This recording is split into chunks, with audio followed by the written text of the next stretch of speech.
የአቦል ዜና ቤተሰቦች ዛሬም ለእናንተ ይሆናሉ ያልናቸው መረጃዎች ይዘናል። በቅድሚያም ርዕሶቹን እናስደምጣቸዋለን። እጣ ያልወጣባቸው የኮንዶሚኒየም ቤቶች ለተመዝጋቢዎች እንዲተላለፉ ተጠየቀ። የመንግስት ንግድ ቤቶች ኪራይ ጨረታ የመክፈት ሂደት ተጠናቀቀ። ነጋዴዎች በገቢዎች አሰራር ምሬታቸውን ገለጹ። አቶ መስፍን ጣሰው ለአፍሪካ የአየር ትራንስፖርት እድገት ላበረከቱት አስተዋጽኦ እውቅና ተሰጣቸው። የግብፁ ባለስልጣን ኢትዮጵያ በቀይ ባህር ላይ መብት የላትም አሉ። ባለስልጣኑ የኦርቶዶክሳውያንን ግድያ ውሸት ነው ማለታቸው ተቃውሞ አስነሳም። እንዲሁም መሪው የምርጫ ኮሚሽን አያስፈልግም ብለው ስለመበተናቸው እንነግራችኋለን። አብራችሁን ቆዩም።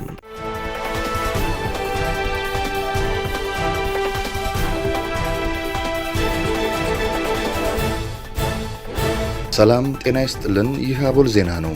ክቡራን አድማጭ ተመልካቾቻችን ሰላማችሁ ይብዛ፣ ጤና፣ ፍቅር፣ ደስታ በእያንዳንዳችሁ ጎጆ ይግባ። ትኩሱን እፍታውን ለእናንተ ለተከበራችሁት ይዘን መጥተናል። ቻናላችንን ላይክ፣ ሼር እና ሰብስክራይብ በማድረግ አጣጥሙልን፣ ለወዳጅ ዘመድም አጋሩልን። እናመሰግናለን። የግብፁ ባለስልጣን ኢትዮጵያ በቀይ ባህር ላይ መብት የላትም አሉ። ኢትዮጵያ በቀይ ባህር አስተዳደር ላይ ጣልቃ የመግባት ወይንም የመሳተፍ መብት የላትም ሲሉ የግብፅ የውጭ ጉዳይ ሚኒስተር ተናግረዋል። የግብፅ የውጭ ጉዳይ ሚኒስተር በድር አልሃቲ ይህን የተናገሩት አልአረቢያ ኔት ከተሰኘ ሚዲያ ጋር ባደረጉት ቃለ ምልልስ ነው። በቃለ ምልልሳቸው እንደገለጹት የቀይ ባህርን የወደፊት አስተዳደር በተመለከተ ግብፅ ከሳውዲ አረቢያ ጋር ምክክር እያደረገች ትገኛለች። ሲናገሩም ግብፅና ሳውዲ አረቢያ በቀይ ባህር ላይ መጠነ ሰፊ ዳርቻ ያላቸው እንደመሆናቸው የውሃውን ኮሪደር በተመለከተ ደህንነቱንና መረጋጋቱን የማረጋገጥ ኃላፊነት አለባቸው ብለዋል። ቀይ ባህርን የማስተዳደር መሰረታዊ ኃላፊነት ያለባቸውም እነዚሁ ሀገራት መሆናቸውን ጠቅሰዋል። የውጭ ጉዳይ ሚኒስተሩ በቃለ ምልልሳቸው ቀይ ባህርን የሚወስኑት 8 ሀገራት ብቻ መሆናቸውን ገልጸው እነዚህም ሳውዲ አረቢያ፣ የመን፣ ግብፅ፣ ሱዳን፣ ኤርትራ፣ ጅቡቲ፣ ዮርዳኖስ እና ፍልስጤም መሆናቸውን ዘርዝረዋል። ጨምረውም ኢትዮጵያ የቀይ ባህር ወሰን ተጋሪ አገር ባለመሆኗ በባህሩ አስተዳደር ውስጥ የመሳተፍም ሆነ ጣልቃ የመግባት መብት እንደሌላት ገልጸዋል። የመንግስት ንግድ ቤቶች ኪራይ ጨረታ የመክፈት ሂደት ተጠናቀቀ። በአዲስ አበባ ሁለተኛው ዙር የመንግስት ንግድ ቤቶች ኪራይ ጨረታ የመክፈት ሂደት ተጠናቋል። የአዲስ አበባ ቤቶች ልማትና አስተዳደር ቢሮ በከተማዋ በተለያዩ አካባቢዎች በጋራ መኖሪያ ህንፃዎች ላይ እና የኮሪደር ልማት በተሰራባቸው አካባቢዎች የሚገኙ የመንግስት ንግድ ቤቶችን በጨረታ አወዳድሮ በኪራይ ለማስተላለፍ ያወጣው የሁለተኛው ዙር የመንግስት ንግድ ቤት ኪራይ ጨረታ ባለፉት 2 ቀናት ታዛቢዎች፣ ተጫራቾች ወይም ህጋዊ ወኪሎቻቸው በተገኙበት ሲከፈት ቆይቷል። ባለፈው ማክሰኞ ጥቅምት 18 ቀን 2018 ዓ.ም የተጀመረው ይህ ጨረታ የመክፈት ሂደት በትናንትናው ዕለት በቦሌ፣ ኮልፌ ቀራኒዮ እና ጉለሌ ክፍለ ከተሞች የሚገኙ የንግድ ቤቶች ጨረታ ሳጥኖችን በመክፈት ፍጻሜውን አግኝቷል። የጨረታ ውጤቱን የአሸናፊዎችን ዝርዝር እንደተለመደው በቢሮው ይፋዊ የማህበራዊ ሚዲያ አድራሻዎችና በአዲስ ልሳን ጋዜጣ ላይ ይታወቃል ተብሎ ይጠበቃል። አቶ መስፍን ጣሰው ለአፍሪካ የአየር ትራንስፖርት እድገት ላበረከቱት አስተዋጽኦ እውቅና ተሰጣቸው።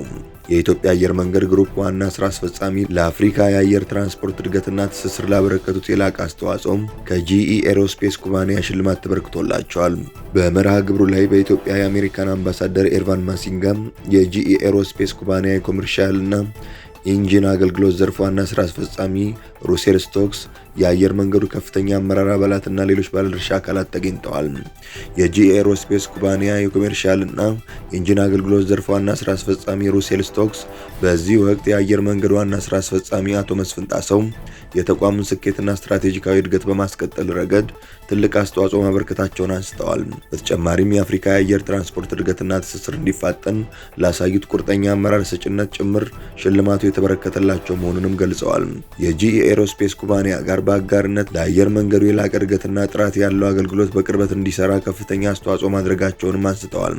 የኢትዮጵያ አየር መንገድ ግሩፕ ዋና ስራ አስፈጻሚ መስፍን ጣሰው በበኩላቸው የጂኢ ኤሮስፔስ ኩባንያ ላበረከታቸው እውቅና ምስጋና አቅርበዋል። በቀጣይም የኢትዮጵያ አየር መንገድ አፍሪካን ከመላው ዓለም ጋር በማስተሳሰር የላቀ አገልግሎት መስጠቱን አጠናክሮ እንደሚቀጥል በማስታወስ ሽልማቱ የግሌ ብቻ ሳይሆን የኢትዮጵያ አየር መንገድ መላው ሰራተኞች ድምር የስራ ውጤት ነውም ብለዋል። የኢትዮጵያ አየር መንገድን ስኬትና እድገት ማስቀጠል የቻሉት የአየር መንገዱ ዋና ስራ አስፈጻሚ አቶ መስፍን ጣሰው በቅርቡ የ2025 የአፍሪካ ኢምፓክት አዋርድ በአሜሪካን እንዲሁም ሊደርሺፕ ኢን ኮኔክቲንግ አፍሪካ ስሩ ትራንስፖርት አዋርድ በአክራ ጋና ተሸላሚ መሆናቸው ይታወሳል። ነጋዴዎች በገቢዎች አሰራር ምሬታቸውን ገለጹ። በንግድ ስራ ላይ የተሰማሩ የማህበረሰብ ክፍሎች መንግስት በሚጥለው ግብርና በገቢዎች አሰልቺ አሰራር መማረራቸውን ገልጸዋል። በአዲስ አበባ የሚገኙ ለአቦል ዜና አስተያየታቸውን የሰጡ የንግዱ ማህበረሰብ አባላት በመንግስት እየተጣለ የሚገኘው ከልክ ያለፈ ግብር ስራቸውን በአግባቡ እንዳይሰሩና ከዘርፉ እንዲወጡ እየገፋቸው መሆኑን ገልጸዋል።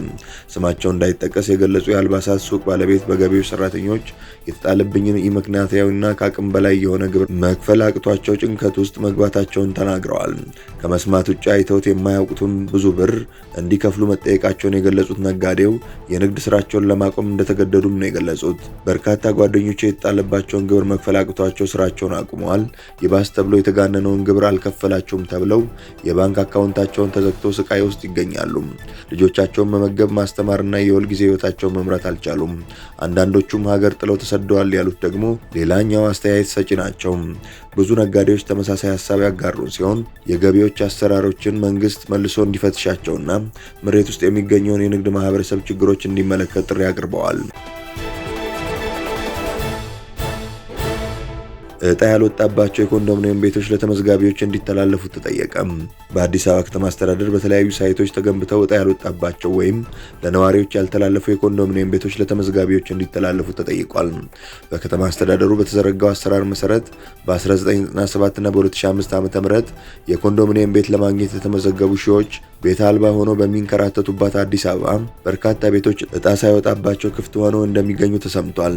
በተለይም በቅርብ ጊዜ ማለትም በ2015 ዓ.ም ለ20/80 ተመዝጋቢዎች 18980 እንዲሁም ለ40/60 ተመዝጋቢዎች ደግሞ 6843 በጠቅላላው 25791 የጋራ መኖሪያ ቤቶች በዕጣ ከተላለፉ በኋላ የኮንዶሚኒየም ተመዝጋቢዎች ጉዳይ እንደተድበሰበሰ ይገኛል። በወቅቱ ለዕጣ ብቁ የነበሩ 146892 ተመዝጋቢዎችን ጨምሮ ሌሎች በመቶ ሺዎች የሚቆጠሩ ቤት ፈላጊዎች ባሉባት ከተማ አሁንም ድረስ በአሳዛኝ ሁኔታ እየባከኑና በቆሻሻና በሸረሪት ድር የተሞሉ የኮንዶሚኒየም ቤቶች መኖራቸው ተጠቁሟል። ከዚህም በተጨማሪ መንግስት ባልተገባ መንገድ የተወሰዱ በሺዎች የሚቆጠሩ የኮንዶሚኒየም ቤቶችን አስመለሰ የሚሉ ዘገባዎች በየጊዜው ይደመጣሉ። ከኮሪደር ልማትና ከተለያዩ ጉዳዮች ጋር በተያያዘ ለልማት ተነሺዎች የታደሉት የኮንዶሚኒየም ቤቶች እንዳሉ ሆነው አሁንም በአያትና በአራብሳ ሳይቶች በርካታ ቤቶች ክፍት መሆናቸውን ከተመዝጋቢዎች ለአቦል ዜና የደረሰው መረጃ ይጠቁማል። በተጨማሪም በጀርመን አደባባይ በወረዳ 3 ግራር እንዲሁም አየር ጤና አካባቢ የተገነቡት አዳዲስ ቤቶች ተቆጥረውና ኦዲት ተደርጎባቸው የኮንዶሚኒየም ተመዝጋቢዎችን የዓመታት ጥያቄ መመለስ እንዲቻል ተጠይቋል። ባይደርሰንም የኮንዶሚኒየም ዕጣ ሲወጣ መመልከት ተስፋ ይሰጠናል፣ መንግስት ፍትሐዊ እንደሆነ ማሳያ ይሆነናል ያሉት የኮንዶሚኒየም ተመዝጋቢዎቹ በከተማ አስተዳደሩ አመራሮች እምነት እንዳላቸውም ለአቦል ዜና ገልጸዋል።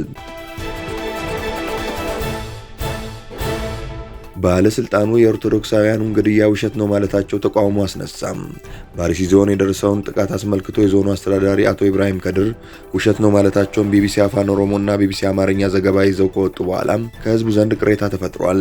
ቢቢሲ ያነጋገረቻቸው የተጎጂ ቤተሰብ አባላትና የቤተክርስቲያን ኃላፊዎች ጥቃት የደረሰባቸው ሰዎች በሃይማኖታቸው ምክንያት ኢላማ ተደርገዋል የሚል እምነት አላቸው። በአካባቢው ተደጋጋሚ መሰል ጥቃቶች መፈጸማቸውንም ለዚህ በማሳያነት ይጠቅሳሉ። ከመጀመሪያው ጥቃት በኋላ የጉና ወረዳ ኃላፊዎች ወደ ቦታው ተጉዘው በታጣቂዎች ላይ የአጸፋ እርምጃ ስለመውሰዳቸው ሪፖርት እንደደረሳቸው አንድ ከፍተኛ የቤተክርስቲያን ኃላፊ ለቢቢሲ ተናግረዋል። የሆንቆሎ ዋቤ ወረዳ ዋና አስተዳዳሪ አቶ ሐሰን መሐመድ ረቡዕ በወረዳው ስለተፈጸመው ጥቃት ከቢቢሲ አፋን ኦሮሞ ለቀረበላቸው ጥያቄ አጣርተን በቂ መረጃ እንሰጣለን ብለዋል።